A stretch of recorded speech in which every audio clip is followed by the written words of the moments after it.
And here we are about to start turn 14 of Streets of Shadows. We're in space 9, the first space of the D-Day stage. So we are using the C deck of shadow cards. Start with the initiative phase, and the Cabaret Impresario still controls 13 locations. So he has the initiative. Now we move on to the Shadows phase, and we reveal the first card of the D-Day deck, and it is Conspiracy Against Hitler. And we see the optional rule, Conspiracy Against Hitler. For information on how these two cards are used, do not use these cards if you are not using this rule, but we are using this rule. So the way this rule works is that the first time a Conspiracy Against Hitler card is revealed, beginning with the initiative player and moving clockwise, each player may select any number, including 0, of action cards from their hand and sandbag them face down. And these cards do not count towards their action card maximum or hand limit. And when the second Conspiracy Against Hitler card is revealed, then the conspiracy will be enacted during that turn's plot and turn resolution phase. And beginning with the initiative player and moving clockwise, each player may play any or all of their sandbag cards, resolving their effects, and this includes launching raids, and any sandbag card that is not played is discarded. And one more thing, when the last player has played their sandbag cards, we determine which player controls the most headquarters, if any.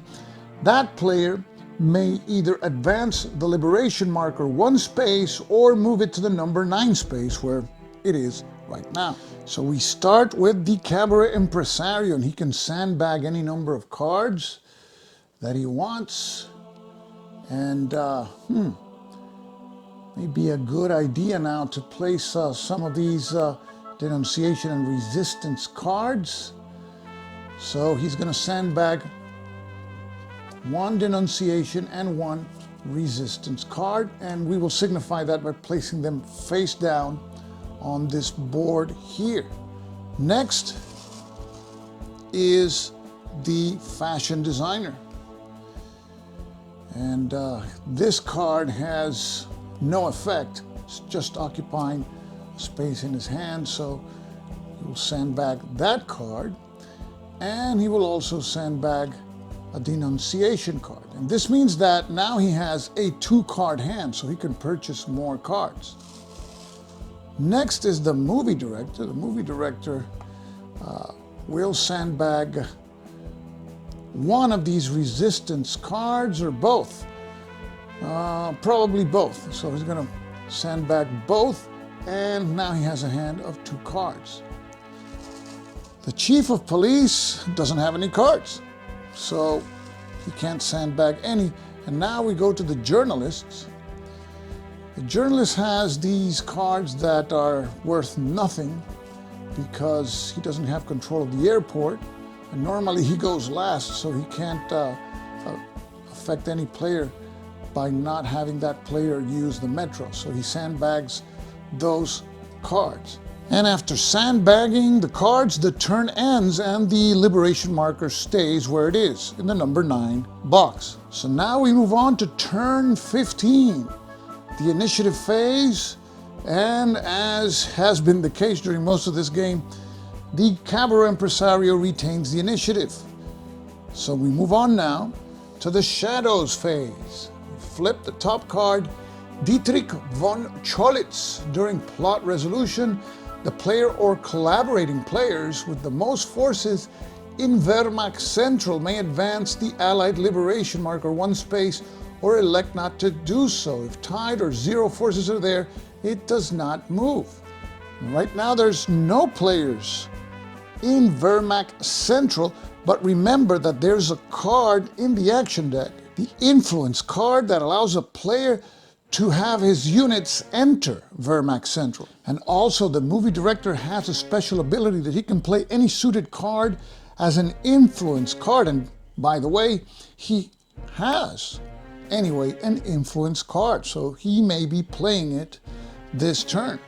Now we move on to the income phase and we add income to each of the factions. Now during the income phase also, any factions in a collaboration or alliance can trade cards and francs. But none of the factions in the A collaboration will conduct any negotiations at this time. As you see, the Cabaret Impresario and the fashion designer only have 2 cards in their hand because you don't count the sandbag cards.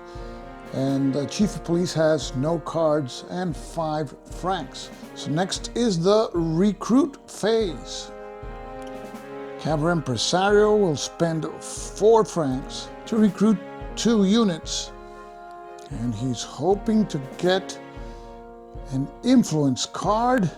So he places both units at the Paris Opera so that they can enter Vermac Central if they play such a card. Fashion designer doesn't have an influence card nor the ability to play any suited card as an influence card. So he has no way in Vermac Central unless he purchases a card.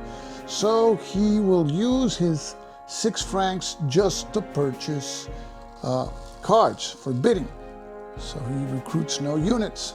Next is the movie director, who does have an influence card. So he could enter Vermac Central, and even if he didn't have it, because of his special ability, he could use any suited card as an influence card.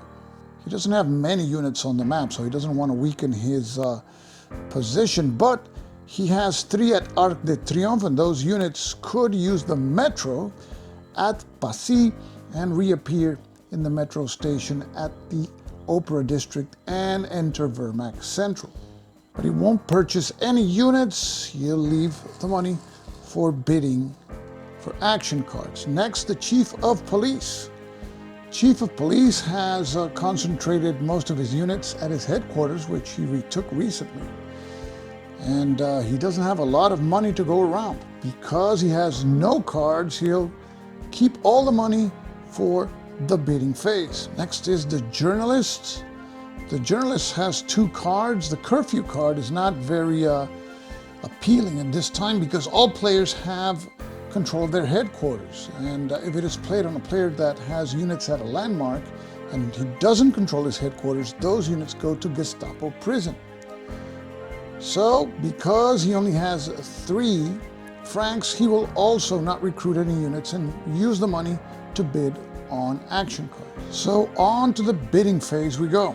And here we see among the cards are 2 influence cards with which players can move units into Vermac Central. So now let's conduct the bidding off camera and we'll return. Here we see the results of the bidding. The Cabaret Impresario managed to take 2 cards.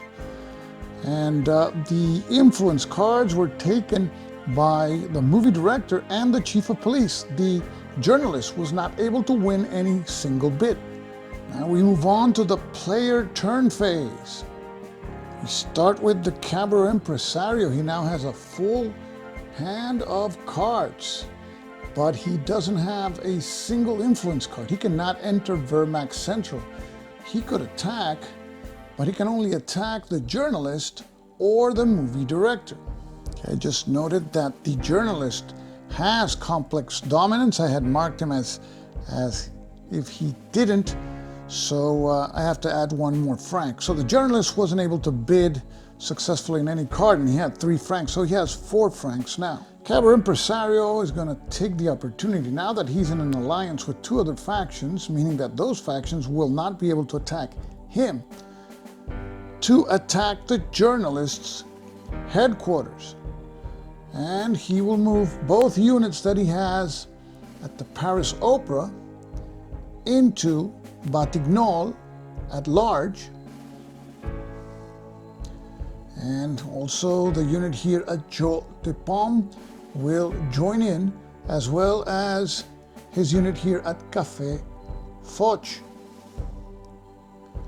In addition, his unit here at the artist quarter will also join the fight. So he has 5 units against 3 of the journalist.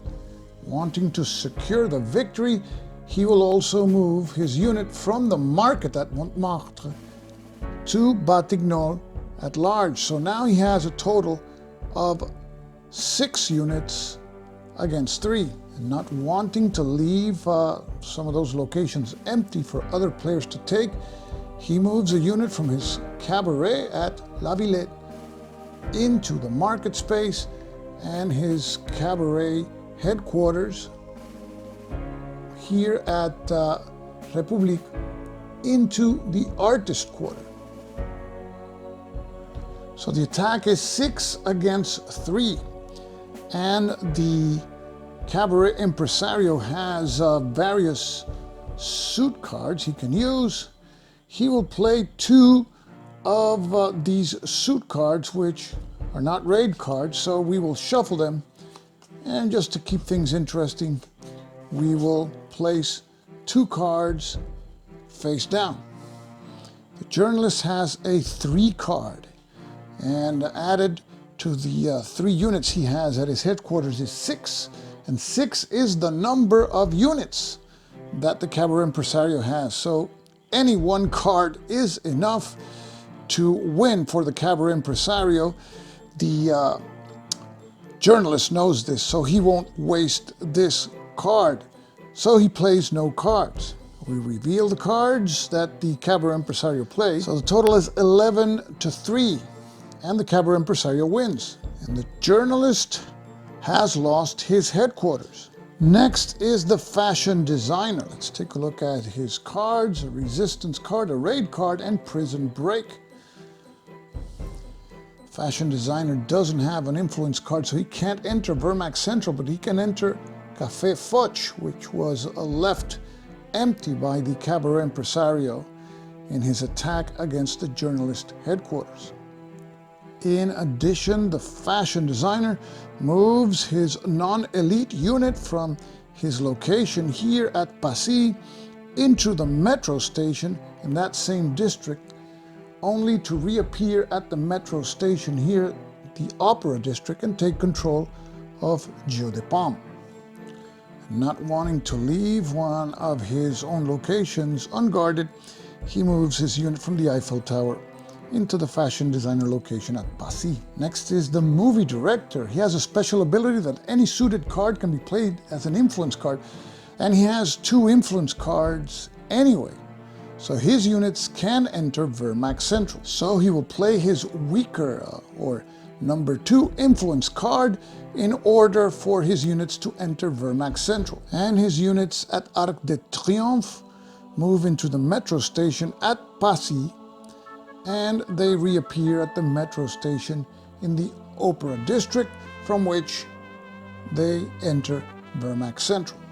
It's the chief of police's turn. He only has 1 influence card, so if he wants to get his units into Vermac Central, he would have to play his sole card. And he could get many units there because he has 6 in his headquarters, but there's a metro station at the Ile de la Cité district, so those units could reach that space. And he would have probably more units than the movie director. And what does that have to do with the card Dietrich von Cholitz? Well, the side that has the most units decides whether the Allied liberation marker advances or not. The chief of police doesn't have any sort of resistance or collaboration card. So does he really want the liberation marker to advance at this time? Probably not. But on the other hand, he doesn't want to use the only card that he has, and that's important also to have in case that he's attacked. So he will not move any of his units. Next is the journalist. He lost his headquarters. He only has 3 units on the map, and those are in the other 2 journalist locations. So he's the weakest faction. He has 2 cards. And this treachery card is a good card for defense. Normally you can play a treachery card to steal a card from the opposing player, but at this time the journalist is fighting for his life with only 2 locations left and 3 units, so he will stay put. Journalist has 1 unit at his location at the Latin Quarter District and 2 at his location at Republic, and that's all that he has. So now we move on to the plot and turn resolution phase. And now we resolve this card. The player or collaborating players with the most forces in Wehrmacht Central may advance the Allied Liberation marker 1 space or elect not to do so. The movie director, even though he's not in any alliance, he has 2 cards, has sandbagged 2 other cards, so he elects to advance the Allied Liberation marker 1 space. Now it advances to the number 10 box of the D-Day stage. So now we move on to turn 16 and we determine initiative. Cabaret Impresario has 14 locations, followed by the fashion designer with 9. So the Cabaret Impresario retains the initiative.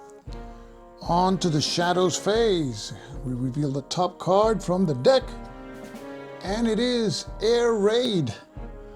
Immediately, players may form collaborations and the turn ends, and the Allied Liberation marker advances 1 space. We're going to determine the alliances by rolling 1 die per faction, and any die matches will be a collaboration. And we see here 2 5s.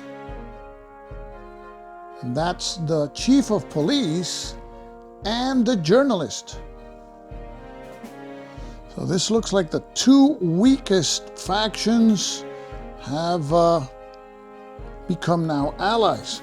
Now we advance the Allied Liberation marker 1 space, and it is in the 11 box, 2 spaces away from Paris being liberated.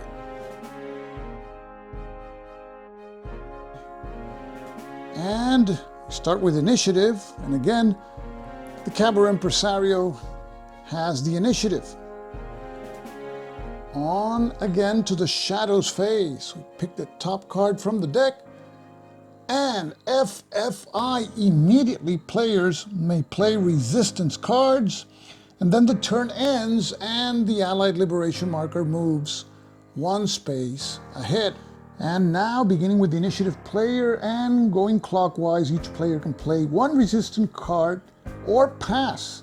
And this sequence will continue in clockwise faction until all players have passed.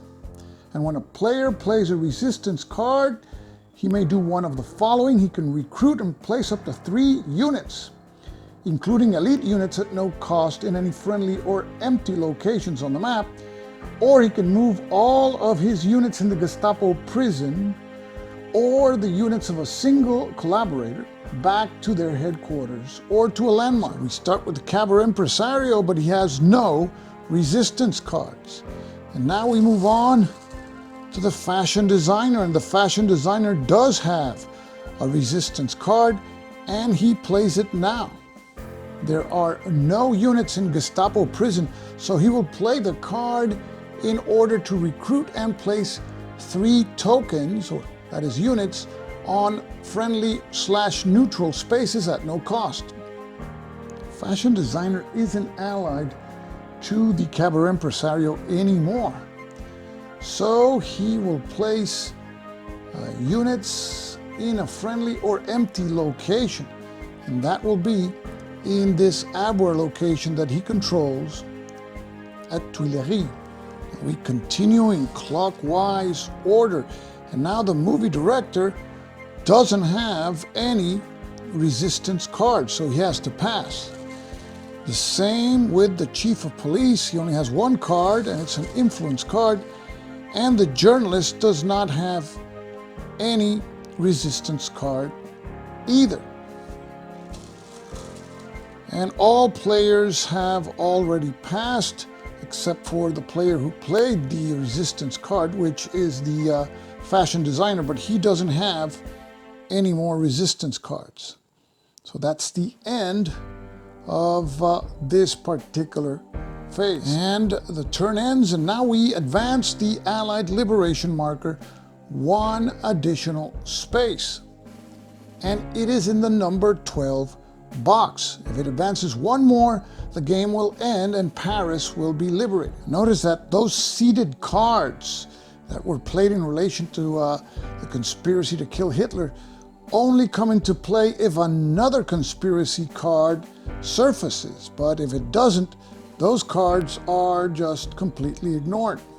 So now we go to the next turn, and it's the initiative phase. The Cabaret Impresario still controls a plurality of the locations on the map. Now we go to the Shadows phase, and we draw the top card from the deck, Charles de Gaulle. And during plot resolution, each player, in order of initiative, may discard one resistance or one denunciation card face up without playing it. If more resistance cards are discarded than denunciation cards, then you move the Allied Liberation up one, otherwise no effect. Just to get an idea of where are each of the players in terms of victory points, let's tally the victory points based on control of their own headquarters and complex dominance. Here we see the Chief of Police, Fashion Designer, and Cabaret Impresario with 4 victory points on account that they control their headquarters and have complex dominance. The Movie Director controls his headquarters but doesn't have control of a third Movie Director location. He doesn't have complex dominance, that's why he only has 3. And the journalists don't even control their own headquarters, so they have 0. Now, at the end of the game, if it ends with the liberation of Paris, each faction that has a resistance card will earn 2 victory points per resistance card. But we know that right now, none of the factions has any resistance card. Those cards were sandbagged as a result of the conspiracy to kill Hitler. So those cards have not surfaced yet. But there is a phase where the sides will bid for cards, and they may earn their resistance cards. So let's go now to the income phase and add income to each of the factions. After adding income, the Fashion Designer has 7 francs, the journalist 6, even though he's almost out of the game. Cabaret Impresario 5, the Movie Director and Chief of Police each have 4. To the recruit phase, the Cabaret Impresario will use his 5 francs for bidding for cards. The Fashion Designer has 7. He will do the same. The Movie Director will also use his 4 francs to bid for cards, as the Chief of Police will do. And the journalist, what will he do? The journalist can't retake his headquarters. He doesn't have a raid card, so he will also use his 6 francs to bid on cards. Now we go to the bidding phase. And to make this interesting, I'll just place the cards face down this time, and we will bid on the cards face down and see what they are when they are awarded to each of the sides. And I will conduct the bidding off camera. Here we have the results of the bidding. Each of the factions was able to win 1 card. Let's take a look at what they are. The journalists, who are way behind in the score, were able to win an influence card. The Chief of Police was awarded an influence card too. Next, the Fashion Designer, and he got another influence card. So it's been all influence cards, this particular bid. Next, the Movie Director, a resistance card. So this card may be worth 2 victory points at the end, if the end is triggered very soon. And finally, the Cabaret Impresario won a treachery card. So the true winner here is the Movie Director. We start with the Cabaret Impresario. He has the most locations under control on the map and also the most units. And he can even attack an enemy headquarters, and depriving another player of his headquarters is an effective way of taking him out of the game. Now, the Cabaret Impresario will play this treachery card to steal a card from one of the players, and to determine which player that will be, we will roll a die, and we'll start here with the fashion designer 1, 2, 3, and 4. So we roll 1d6. The result is a 2, so he will steal a card from the movie director, and it has to be one of these cards that are not sandbagged. So we take the cards, and the possible cards are a valuable resistance card and a raid card, and we will simply shuffle them, and we pick one card, and it is a raid card. So now the Cabaret Impresario will move his units from the journalist's location. He will move 5 of those units here at large at Pasi, and they will be attacking the fashion designer's location there to try to deprive the fashion designer of complex dominance. He will also have the unit at Hotel Lorraine join in. And meanwhile, not wanting to leave his own headquarters unguarded, he will be moving a unit here from the artist quarters back to his headquarters here at Republique. So now we move on to the attack. The Cabaret Impresario has 6 units. The fashion designer has an elite and a regular unit. That's a total strength of 3. Cabaret Impresario will play one of these 2 cards, this 2 or 4 card. So we will simply shuffle the cards around and place one card face down. The fashion designer has 2 suited cards. And of course, one is a 3 card and the other one is a 1 card. So we will roll 1 die. On a 6, he plays both cards. And on a 5, 4, or 3, he plays 1 card. So we roll 1d6. And it's a 6. So he plays both cards. And now we reveal the cards. Cabaret Impresario has 6 plus 2 for the card is 8. The fashion designer has 3 for the units plus 4 for the cards, it's 7. So the fashion designer loses by 1 point. And the Cabaret Impresario occupies the space and has 6 units. And these 6 units are dangerously close to the fashion designer's headquarters at Montparnasse. Now the fashion designer does not have complex dominance. And now it's the fashion designer's turn. He doesn't have a suited card, so he cannot even attack during this turn at all. He has in his headquarters a strength of 3, so it's probably a good idea to strengthen his headquarters. So he moves an elite unit that he has at the movie director location in the same district to his headquarters at Montparnasse.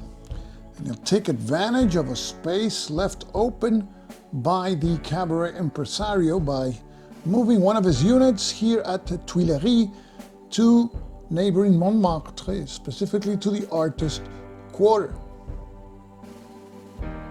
He moves his unit here at Jeu de Paume in the Opera District to Café Foch here at Batignolles, and the unit at Café Foch moves to the neighboring district of Passy to the empty Hotel Lorraine. And not wanting to leave Jeu de Paume empty, the fashion designer moves a unit from the Abwehr location at the Tuileries to Jeu de Paume. So what the fashion designer is trying to do is to try to catch up to the cabaret impresario in number of locations controlled to see if he can snatch the initiative for the next turn. Next is the movie director, and he has a resistance card. But notice that if during the plot resolution, the player discards that resistance card in order to see if he can determine if the Allied liberation marker advances, that resistance card won't be in his hand at the end of the game, and the player will not receive 2 victory points. So it's good for him to retain this card and not play it during the plot resolution phase. The movie director has a resistance card, which means a +2 in the event that Paris is liberated soon. He wants to assure that he can beat the cabaret impresario. So he will try to deprive the cabaret impresario of complex dominance. So he moves the 3 units he has at Wehrmacht Central to the metro station there. And they appear at the metro station at Ménilmontant and move into the fashion designer location there, which is controlled by the movie director. And now the 2 units that were at that location will move to the adjacent location where the movie director has his headquarters, and they will be placed at large because they will be attacking the cabaret impresario together with 2 additional units. The movie director has a very powerful 4 card, and that's the card that he will use, and we place the card face down. Cabaret impresario has 2 cards, and he will roll 1 die. On a roll of 5 and 6, he'll play both cards, and on a roll of 3 or 4, he'll play 1 random card. On a 1 or 2, he will play no cards at all. So we roll 1d6, and the roll is a 5, so he plays both cards. And we place both cards face down next to the cabaret location. Now we reveal all cards. The movie director has 4 units plus a 4 card, that's 8. Cabaret impresario 2 units plus 5 in cards, that's 7. So the movie director wins by 1. Occupies the cabaret location there at Bercy. By doing so, the cabaret impresario does not have complex dominance. So that was the movie director's turn. On to the chief of police. By playing his remaining cards, the cabaret impresario doesn't have any playable cards left. So the chief of police now will be attacking the cabaret impresario's headquarters. He moves 4 units into Republique at large. The chief of police only has to play this card, Influence, and in a regular game you place it face down. The cabaret impresario has no cards at all, and he's not in an alliance, so nobody can come and help him out with a card. So this is 5-4, and the cabaret impresario has lost his headquarters. It's the journalist's turn. He has 3 cards. 2 are suited cards and a curfew card, and the curfew card would allow units in 1 landmark to be moved to their faction's headquarters unless the faction headquarters has been captured. Right now there's not a single unit in any landmark on the map. The journalist is not strong enough to launch any attacks. He only has 3 units on the map controlling 2 journalist locations, so he will stay put. That's the end of the player turn phase, and now we move on to the plot and turn resolution phase. Now each player in order of initiative may discard 1 resistance or denunciation card face up without playing. If more resistance cards are discarded than denunciation, then we move the Allied liberation up 1, otherwise no effect. The cabaret impresario has no denunciation or resistance cards, neither does the fashion designer. And the movie director does not want to discard his resistance card.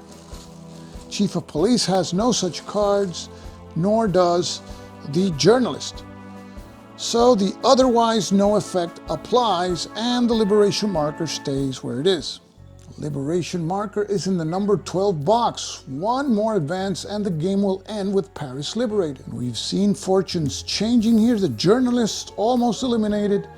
And now the cabaret impresario, who still controls many locations on the map, has lost his headquarters and is behind in victory points.